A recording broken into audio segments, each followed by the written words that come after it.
Chapter 1 on Freedom. All religions, arts, and sciences are branches of the same tree. All these aspirations are directed toward enabling man's life, lifting it from the sphere of mere physical existence and leading the individual towards freedom. Albert Einstein. By freedom, I mean a political condition in which an individual can speak his mind freely, join and profess any religion, create or join any association, buy or sell goods in an open market, own property as an exclusive right, determine who governs him. In addition, such freedom must be consistent with the like freedom of others, be guaranteed by a fundamental body of laws. He had a part in creating. Whatever freedoms people have cannot exist in a political vacuum. There must be some way of assuring and protecting their rights, their freedom, and government is the answer. Even those libertarians, who are the most ardent proponents of the maximum freedom, and believe that government is essentially evil, still accept that some degree of government is still necessary or inevitable. But not just any government will do. It must be one that not only commands obedience to its laws, but in its very organization embodies the meaning of freedom. This is democracy. As a concept, democracy has developed many meanings since its first use by the ancient Greeks, and even its well-established meanings have changed. Although limited to free males, this idea of direct participation of the people and government was the essence of democracy up to modern times. Now it is usually known as pure or direct democracy. The writers of the American Constitution disliked direct democracy, although otherwise they favored freedom. For one thing, it was impractical for nations of millions of people, or even for cities of hundreds of thousands. Clearly, a representative system was necessary. For another, they felt that direct democracy, as it was understood, was mob rule government by the ill-informed, who would simply use government to their own advantage. Therefore, they established a republic, not a democracy, as political philosophers then defined those terms. A republic is based on the consent and will of the people. It is implemented through a buffer of elected representatives and indirect election, as by the President and Vice President of the United States.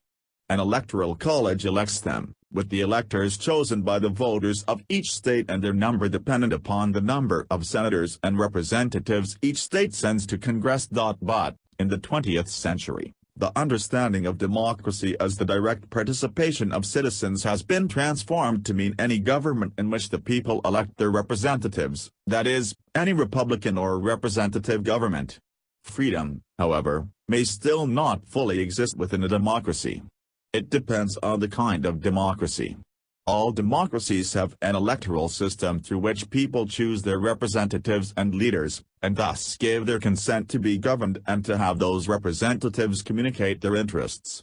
The manner in which democracies conduct their elections varies from one to another, but all share the following: regular elections for high office, a secret ballot, a franchise that includes nearly the whole adult population, open, competitive elections having a near universal franchise is an entirely modern addition to the idea of democracy.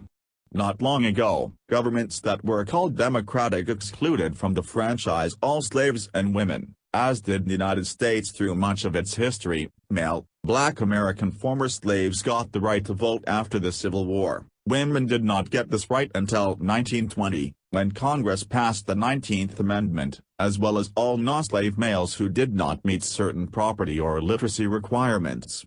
We now consider it perverse to call democratic any country that so restricts the vote, as did the apartheid regime in South Africa that limited voting to the minority population of whites. Real competition in the elections is another key requirement. Many communist nations exhibited all the electoral characteristics mentioned in their periodic election of legislators hand-picked by the Communist Party, who then simply rubber-stamped what the party wanted. Competitive means that those running for office reflect different political beliefs and positions on the issues. If they do not, as in the communist nations and present-day Iran, then the government is not democratic. Besides its electoral characteristics, one kind of democracy has characteristics crucial to freedom, such as the freedom of religion and speech, and the freedom to organize political groups or parties, even if they represent a small radical minority, that then nominate their members to run for high office. In addition, these democracies provide an open, transparent government such that one knows how their representatives voted and debated. One of the most important of the individual rights helping to guarantee freedom is the right to a fair trial under law.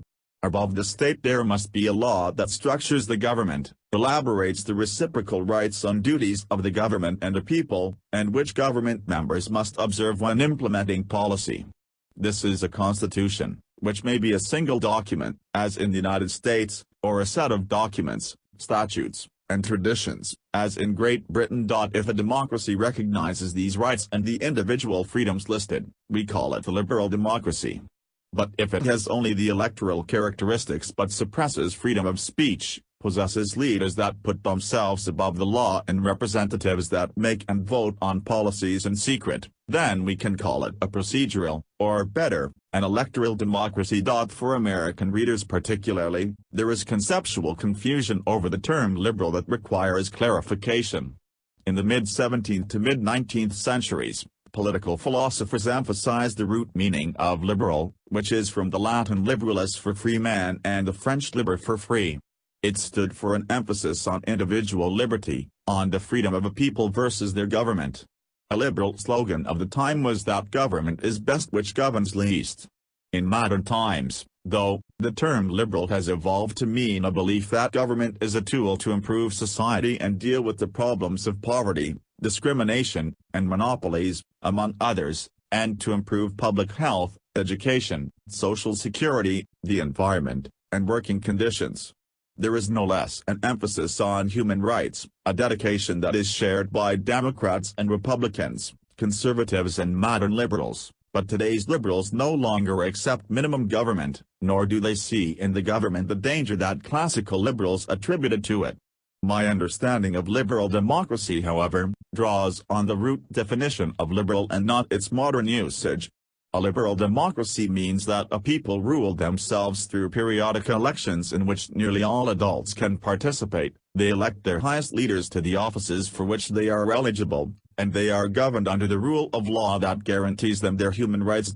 I can now state the first of Freedom's principles: the freedom principle. To be free is to be governed by a liberal democracy. At this point, I should mention some possible misunderstandings of freedom. Misunderstanding 1. In most liberal democracies, such as Germany and Sweden, the government is very intrusive into people's lives, and highly regulates business. Therefore, these people really are not free. There is no absolute freedom, not even in an anarchy.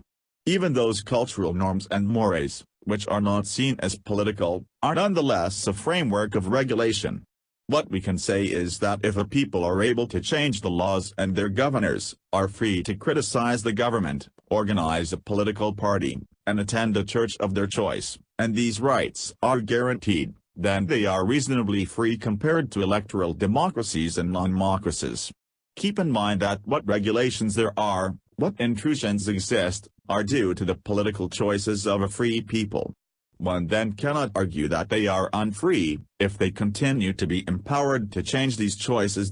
Misunderstanding 2. Your idea of freedom is culturally and racially loaded, since liberal democracies are virtually all in Europe or their former white colonies. No, liberal democracies are spread throughout the world.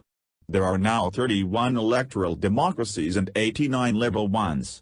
The latter include the European and North American democracies, as well as such diverse nations as Andorra, Bahamas, Belize, Cape Verde, Chile, Costa Rica, Cyprus, Dominica, Grenada, Iceland, Japan, Kiribati, Mali, Malta, Marshall Islands, Mongolia, Nauru, Palau, Panama, St. Kitts and Nevis, St. Lucia, St. Vincent and the Grenadines, San Marino, South Africa, South Korea, Suriname, and Taiwan. This variety of cultures, races, ethnicities, and geography should dispel the notion that liberal democracy is a peculiarly Western type of government that the West is trying to push on the rest of the world. Misunderstanding 3. How can one be free when big business controls where we work, what we can buy, and for how much? There is a close correlation between liberal democracy and the free market. Even those liberal democracies seen as socialistic, such as Denmark, Norway, and Sweden, have relatively free markets. Such economies are dynamic, with big businesses coming and going, and with no single business dominating any sector of the economy for long. Ford Motor Company, U.S. Steel, and IBM were once considered virtually permanent monopolies, but they are not monopolies today. Now, even Microsoft is losing its software dominance.